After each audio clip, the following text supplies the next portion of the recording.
ಮಂಡ್ಯದಲ್ಲಿ sleeper coach ಬಸ್ನಲ್ಲಿ ನಡೆದ ಬಂಗಾರ ಕಳ್ಳತನ ಪ್ರಕರಣ ಬೆಳಕಿಗೆ ಬಂದಿದೆ. ಸಿನಿಮಾ ಸ್ಟೈಲ್ ಅಲ್ಲಿ ಪ್ರೀ ಪ್ಲಾನ್ ಮಾಡಿ ಚಿನ್ನನ ಕದ್ದ ಖದೀಮರು.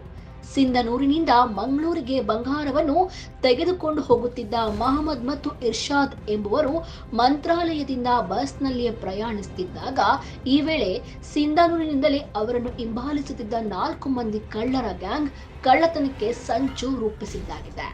ಕೊಪ್ಪಳ ಹೊರವಲಯದ ಅಲಿಗೇರಿ ಬಳಿಯ ಪಂಜಾಬ್ ಡಾಬಾ ಬಳಿ ಬಸ್ ಊಟಕ್ಕಾಗಿ ನಿಲ್ಲಿಸಿದ್ದಾಗ ಈ ಘಟನೆ ಸಂಭವಿಸಿದೆ.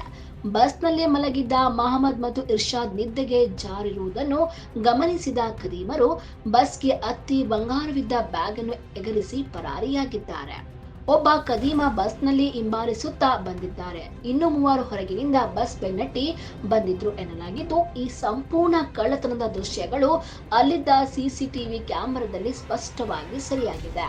ಇನ್ನು ಈ ಘಟನೆ ಸಂಬಂಧ ಪೊಲೀಸರು ತನಿಖೆಯನ್ನು ಮುಂದುವರಿಸಿದ್ದಾರೆ.